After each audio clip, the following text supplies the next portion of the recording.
আশা করি রাদারফোর্ডের পরমাণু মডেল এবং বোর পরমাণু মডেলের পার্থক্য বুঝতে এখন আর আমাদের কোনো অসুবিধা হবে না। শিক্ষার্থী বন্ধুরা, আজ আমরা নিলস বোরের পরমাণু মডেল নিয়ে কথা বলতে যাচ্ছি। নিলস বোর 1913 সালে রাদারফোর্ডের পরমাণু মডেলের ত্রুটিসমূহকে যতদূর সম্ভব দূর করে তিনি ম্যাক্স প্লাঙ্কের কোয়ান্টাম মতবাদের উপর ভিত্তি করে একটি পরমাণু মডেল প্রস্তাব করেন, যাকে আমরা এখন বোরের পরমাণু মডেল হিসাবে চিহ্নিত করি। শিক্ষার্থী বন্ধুরা, রাদারফোর্ডের পরমাণু মডেলে শুধু বলা হয়েছিল ইলেকট্রন নিউক্লিয়াসকে কেন্দ্র করে ঘুরে। সেখানে কোনো কক্ষপথের আকার আকৃতির সম্পর্কে ধারণা ছিল না। সেখানে নিলস বোর এসে বলেন পরমাণুতে বিদ্যমান নিউক্লিয়াসকে কেন্দ্র করে ইলেকট্রনগুলো যে কোনো পথে ঘুরতে পারে না। এজন্য নিউক্লিয়াসকে কেন্দ্র করে তারা নির্দিষ্ট অনুমোদিত কতগুলো বৃত্তাকার পথে ঘুরে এবং এই নির্দিষ্ট বৃত্তাকার ব্যাসার্ধের কক্ষপথগুলোকে বলা হয় অনুমোদিত কক্ষপথ, প্রধান শক্তিস্তর, স্থির কক্ষপথ, অরবিট ইত্যাদি নামে তাকে চিহ্নিত করা হয়। শিক্ষার্থীরা, বোরের কক্ষপথসমূহ বোঝার জন্য আমরা ধরে নিই এটা হচ্ছে বোর মডেলের বিভিন্ন কক্ষপথ। ভিতরে রয়েছে নিউক্লিয়াস, অর্থাৎ সেখানে রয়েছে প্রোটন এবং নিউট্রন। প্রথম শক্তি স্তরে বা কক্ষপথে n এর মান 1 হলে তাকে আমরা ক্যাসেল বলি, যেখানে l এর মান হচ্ছে 0। l এর মান 0 হলে সেখানে একটি মাত্র অরবিটাল থাকবে, সেটি হচ্ছে s। অপরদিকে যদি n = 2 হয় তাকে আমরা l সেল বলতে পারি এবং সেখানে l এর মান হচ্ছে 0, 1 দুটি ডিজিট, অর্থাৎ s এবং p দুটি অরবিটাল। অপরদিকে যদি n এর মান 3 হয়, তৃতীয় প্রধান শক্তিস্তর, তাহলে l এর মান হবে 0, 1, 2 তিনটি ডিজিট, অর্থাৎ s, p, d তিনটি অরবিটাল বিদ্যমান। যদি n এর মান 4 হয় তাহলে হবে KLM, এটা হবে n সেল, এটা হলো KL, এটা হবে m সেল। তাহলে চতুর্থ প্রধান শক্তিস্তরকে আমরা বলি n সেল। এখানে n এর মান 4, অর্থাৎ l এর মান হচ্ছে 4টা ডিজিট, 0, 1, 2, 3 এবং তার অরবিটাল হচ্ছে 4টি, s, p, d, f। একই সাথে n = 1 হলে ক্যাসেল, l = 0, অরবিটাল একটি s, সেখানে ইলেকট্রন থাকতে পারবে 2টি। n = 2 হলে l সেল, অরবিটাল হচ্ছে 2টি, l এর মান 0, 1 দুটি ডিজিট, তাহলে এখানে ইলেকট্রন থাকতে পারবে 2 এবং 6 8টি।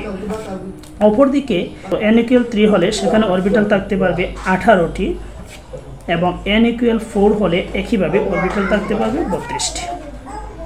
এটা হচ্ছে বোর পরমাণু মডেলের বিভিন্ন কক্ষপথে ইলেকট্রন সমূহের অবস্থান। প্রথম শক্তি স্তরে 2টি, দ্বিতীয় শক্তি স্তরে 8টি, তৃতীয় শক্তি স্তরে 18টি, চতুর্থ শক্তি স্তরে 32টি ইলেকট্রন থাকতে পারে এবং প্রথম শক্তি স্তরে একটি মাত্র অরবিটাল, সে s অরবিটাল, দ্বিতীয় শক্তি স্তরে sp দুটি অরবিটাল, তৃতীয় শক্তি স্তরে sp-d তিনটি অরবিটাল, চতুর্থ শক্তি স্তরে sp-df 4টি অরবিটাল। আমরা জানি s অরবিটালে 2টি ইলেকট্রন থাকতে পারে, p অরবিটালে 6টি, d অরবিটালে 10টি এবং f অরবিটালে 14টি। এভাবে হিসাব করলে দেখা যায় প্রথম, দ্বিতীয়, তৃতীয়, চতুর্থ শক্তি স্তরে কতটি ইলেকট্রন রয়েছে, কতটি অরবিটাল রয়েছে এবং l এর মান এবং শক্তিস্তর সমূহের নাম বোরের পরমাণু মডেল থেকে স্পষ্ট ধারণা পাওয়া যায়। স্থির কক্ষপথে আবর্তিত হওয়ার সময় ইলেকট্রনগুলো কোনো শক্তি শোষণ বা বিকিরণ করে না।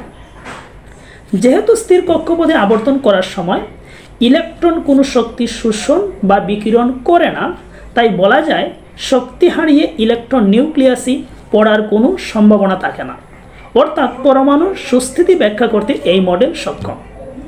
অথচ রাদারফোর্ডের পরমাণু মডেলে যখন বলা হয়েছিল নিউক্লিয়াসকে কেন্দ্র করে ইলেকট্রনগুলো ঘুরে, তখন প্লাঙ্কের তথ্য মতে বলা যায় যে কোনো এক সময় ইলেকট্রনটি নিউক্লিয়াসে পতিত হবে, কিন্তু বোর তার পরমাণু মডেলে পতিত না হওয়ার যথেষ্ট ব্যাখ্যা দিতে সক্ষম হন।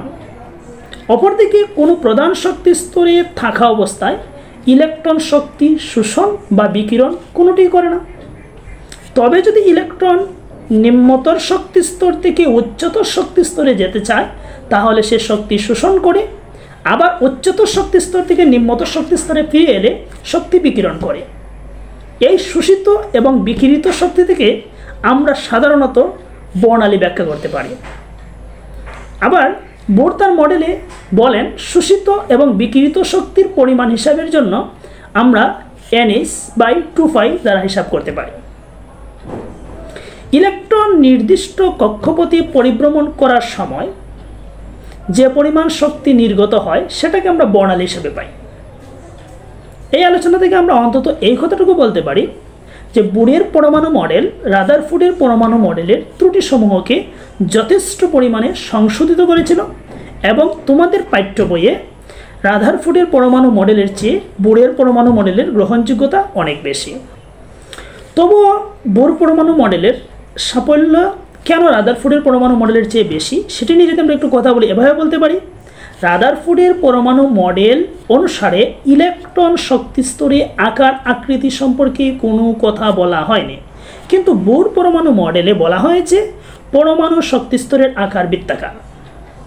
রাদারফোর্ডের পরমাণু মডেল অনুসারে শক্তি শোষণ বা বিকিরণ করলে পরমাণু গঠনে কিরূপ পরিবর্তন হয় তা বলা হয়নি, কিন্তু বোর মডেলে বলা হয়েছে শক্তি শোষণ করলে নিম্নতর শক্তি স্তর থেকে উচ্চতর শক্তি স্তরে এবং শক্তি বিকিরণ করলে উচ্চতর শক্তি স্তর থেকে নিম্নতর শক্তি স্তরে ইলেকট্রন ফিরে আসে। রাদারফোর্ডের পরমাণু মডেলে কোনো মৌলের পারমাণবিক বর্ণালী ব্যাখ্যার সুযোগ নেই, কিন্তু বোর পরমাণু মডেল এক ইলেকট্রন বিশিষ্ট পরমাণু যেমন হাইড্রোজেন এর পারমাণবিক বর্ণালী ব্যাখ্যা করতে পারে। আশা করি রাদারফোর্ডের পরমাণু মডেল এবং বোর পরমাণু মডেলের পার্থক্য বুঝতে এখন আর আমাদের কোনো অসুবিধা হবে না। ধন্যবাদ সবাইকে।